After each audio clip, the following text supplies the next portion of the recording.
We begin with the Democrat-controlled House. It's passed a resolution condemning President Trump for his, quote, racist comments about 4 progressive Democratic congresswomen of color. After a raucous debate on the House floor, just 4 Republicans and 1 independent lawmaker joined 235 Democrats to vote in support of the measure. The resolution condemns what it calls President Donald Trump's racist comments that have legitimized an increased fear and hatred of new Americans and of people of color. The 4 Republicans who voted in support of the measure were Will Hurd of Texas, Fred Upton of Michigan, Susan Brooks of Indiana, and Brian Fitzpatrick of Pennsylvania. Congressman Justin Amash, a Trump critic who left the Republican Party to be an independent earlier this month, also voted in support of the measure. Hours before that vote, President Trump was on Twitter, and he lobbied for his Republican colleagues to stand firm and vote against the resolution, writing in part, "Those tweets were not racist. I do not have a racist bone in my body. The so-called vote to be taken is a Democrat con game." Blah, blah, blah. So last night, President Trump complimented Republicans for sticking together, tweeting out, "So great to see how unified the Republican Party was on today's vote concerning statements I made about 4 Democratic congresswomen." Oh, the Republican vote was 187 to 4. Wow. Also, this was the first time since 1994 that the Speaker of the House was ruled out of order and broke the rules of the House quite a day. No. Okay, so, well, he's admitting the tweet is about the 4 congresswomen, and it was racist. And we really are now covering it this morning where only 4 pitiful Republicans could come forward and say that this was racist and condemn it? Really? Well, I think that's incredible. Thank God for these people. I think this is very helpful. I think it's very helpful for Americans to look and see what members of Congress actually will call racism, regardless of their party. And I certainly am proud of those 4 members of Congress. Not that they certainly care what I think, but I know a lot of Americans are proud that those 4 stood up. But Willie, I think yesterday was a really, actually, I think we talk about ground noise, we talk about the signal. Yesterday was a signal, and there will be a moment where historians will look back on the day that the Republican Party finally even capitulated on the issue of white nationalism and racism. You had people running websites like the Daily Stormer and praising the white nationalism of Donald Trump and said, this is why we white nationalists got behind Donald Trump when he was running for president. And also, I think, more telling, you have some so-called conservatives. They're not conservative. I'm conservative. I've been conservative my whole life. I've got the voting record. I'm a conservative. All right. But there are actually people who claim to be conservative who, Willie, they actually went online yesterday and tried to write columns saying that what Donald Trump said was not racist. Yesterday was a defining moment for the Whig Party of the future, the Republican Party. And only 4 Republicans decided to condemn a statement where Donald Trump said, go back to where you came from. Of course, they're from America, so it was clear that he was... He's inviting them to stay? No, he's telling these black women that they, and this Muslim American woman, that they had no right to stay in America, and a Hispanic. Well, of course the tweets were racist. Of course the message behind them are racist. The President of the United States did something to this party long ago that was effectively codified yesterday, Joe, which is to twist them into knots and put them into a position to plead loyalty to the President of the United States come hell or high water. And that hell yesterday was defending racism.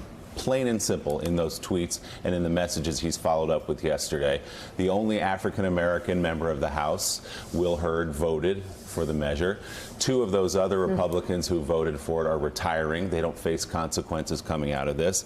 And it's amazing to think, Kimberly Atkins, that just about 4 days ago, there was a war going on within the Democratic Party between Nancy Pelosi and some of the progressives in that caucus. Now they unified on a party line vote with a historic vote, really, to condemn the President of the United States. They're unified again now against this president.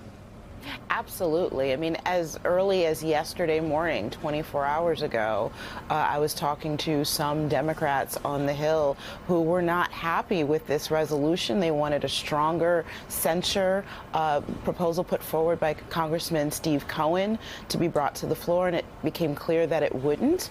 But it took this act, particularly of Speaker Pelosi going and calling out Donald Trump for the racist tweet on the floor, spurring Republicans to try to have her comments taken down. Those two actions together quickly unified the Democrats. They all came together, every single one, to vote along with the 4 Republicans that you mentioned. And it was probably the most uniting point of the week for the Democrats heading into this. So in the end, the effort to try to, if the president's efforts, one of them was to try to draw a division between these 4 congresswomen and the rest of the caucus, it failed miserably. You know, Willie, we talked about Will Hurd voting for this resolution, the only black Republican in Congress, in the House, the only black Republican in the Senate. Senator Tim Scott also condemned this language, racially insensitive language, and said it was deeply offensive. Yeah, and a lot of the other Republicans, or the small number of Republicans who did condemn it, it was couched in something else. It was preamble, and yes, these comments were unacceptable. Let's listen to what some of the leadership, though, among Republicans said yesterday. Senate Majority Leader Mitch McConnell and House Minority Leader Kevin McCarthy were asked in separate press appearances to weigh in on the president's attacks against the Democratic congresswomen.